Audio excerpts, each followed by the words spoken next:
আসসালামু আলাইকুম ভিউয়ার্স, কেমন আছেন সবাই? আজকে আমি আপনাদের জন্য নিয়ে এসেছি বিফ সিজলিং রেসিপি। এইভাবে করে বিফ সিজলিং যদি আপনারা বাসায় তৈরি করেন তাহলে কেউ বুঝতেই পারবে না যে আপনারা এটা বাসায় তৈরি করেছেন। রেস্টুরেন্টগুলোতে খুব চড়া দামে এই বিফ সিজলিং পাওয়া যায়।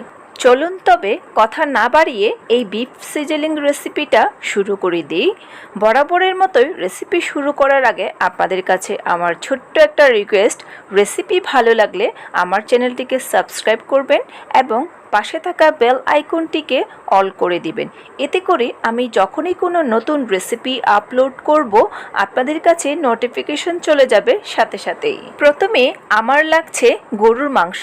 এখানে আমি 300 গ্রামের মতো গরুর মাংস ছোট ছোট টুকরো করে কেটে নিয়েছি।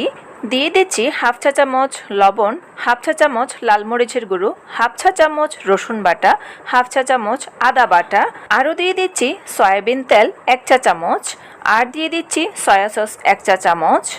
সব কিছু একসাথে ভালো করে মিক্স করে নিয়ে 10 মিনিটের জন্য এক সাইডে রেস্টে রেখে দেব। 10 মিনিট পর 1 কাপের মতো পানি দিয়েছি এবং চুলার আঁচটা মিডিয়ামে রেখে আমি এই মাংসটাকে সিদ্ধ করে নেব। মাংসটা আমার সিদ্ধ হতে থাক। এখানে আমি বিফ সিজলিংয়ের জন্য একটা সস বানিয়ে নিচ্ছি। দিয়ে দিচ্ছি 1 চা চামচ গোলমরিচ গুঁড়ো, 1 চা চামচ কর্নফ্লাওয়ার, 1 চা চামচ সয়া সস, 2 চা চামচ টমেটো সস, 1 চা চামচ চিনি, ওয়েস্টার সস দিয়ে দিচ্ছি 1 চা চামচ। তার সাথে আরও দিয়ে দিচ্ছি লেবুর রস 1 চা চামচ। আপনারা অবশ্যই চেষ্টা করবেন লেবুর রসটা দেওয়ার জন্য। লেবুর রসটা দেওয়ার কারণে খুব সুন্দর একটা ফ্লেভার আসে। আর তার সাথে দিয়ে দিলাম 1 টেবিল চামচের মতো পানি। এবার সব উপকরণ একসাথে খুব ভালো করে মিক্স করে নেব। মিক্স করা হয়ে গেলে এই সসটা এক সাইডে রেখে দিব। এদিকে আমার মাংসগুলা কিন্তু একদম সিদ্ধ হয়ে গেছে। মাংস থেকে যে পানিটা বের হয়েছিল আমি ওই পানি দিয়েই মাংসটাকে পুরোপুরি সিদ্ধ করে নিয়েছি। এই পর্যায়ে এসে আমি অ্যাড করে দিচ্ছি গাজর 1 কাপের মতো। গাজরটাকে আমি জুলিয়েন কাট করে কেটে নিয়েছি, দেখতেই পাচ্ছেন।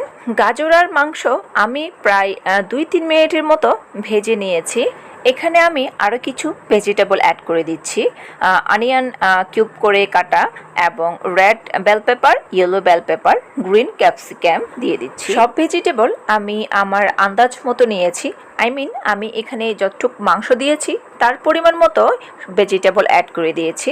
আপনারা যদি মাংসের পরিমাণটা বেশি দেন সেই ক্ষেত্রে আপনারা সবজির পরিমাণটাও বেশি দিতে পারেন। 2 থেকে 3 মিনিট মতো সবজিটাকে ভেজে নেওয়ার পর ওই যে আমি সসটা রেডি করে রেখেছিলাম সেই সসটা দিয়ে দিচ্ছি। এখন খুব ভালো করে সসের সাথে সব কিছু একসাথে ভালো করে মিক্স করে নেব। চুলার জালটাকে মিডিয়ামে রেখে আমি প্রায় 1 থেকে 2 মিনিটের মতো রান্না করে নিচ্ছি। এখন আমি বিফ সিজলিংটাকে তাড়কা দিব। তাড়কার জন্য আপনাদের হাতের কাছে যদি লোহার তাওয়া থাকে কিংবা কড়াই থাকে নিয়ে নেবেন। আমার হাতের কাছে কড়াই আছে তাই আমি কড়া দিয়ে তাড়কা দিয়ে দিচ্ছি। বাটার দিয়ে দিলাম 2 টেবিল চামচ, রসুন দিয়ে দিলাম 1 টেবিল চামচ। এখন রসুনটাকে ব্রাউন কালার করে ভেজে নেব। এরপরে এর মধ্যে ঢেলে দিব বিফ সিজলিং। আপনারা নিশ্চয়ই দেখতে পাচ্ছেন আমার চুলার আঁচটা কিন্তু ফুল হিটে রেখেছি আমি এবং কড়াই থেকে অনেক ধোঁয়া উঠছিল। আর এই যেই সিজলিংয়ের সাউন্ডটা এটাই হচ্ছে বিফ সিজলিংয়ের মেইন। সাথে সাথে খুব ভালো করে মিক্স করে নিয়ে এবার গরম গরম সার্ভ করে দিতে পারেন বিফ সিজলিং। আজকের বিফ সিজলিংটা আমি সার্ভ করে দেখাচ্ছি ফ্রাইড রাইসের সাথে। এই ফ্রাইড রাইসের লিঙ্ক আমি ডেসক্রিপশন বক্সে দিয়ে দিব, চাইলে আপনারা দেখে নিতে পারেন। উপরে স্প্রিং অনিয়ন দিয়ে গার্নিশ করে দিচ্ছি। সো ভিউয়ার্স, দেখতেই পাচ্ছেন কত সহজভাবে এই বিফ সিজলিং বাসায় তৈরি করা যায়। আপনারাও বাসায় একবার হলেও ট্রাই করবেন এবং কমেন্টস বক্সে আমাকে জানাবেন আপনাদের বিফ সিজলিং রেসিপিটা কেমন হয়েছে। সো ভিউয়ার্স, আজকের মতো এখানেই বিদায় নিচ্ছি।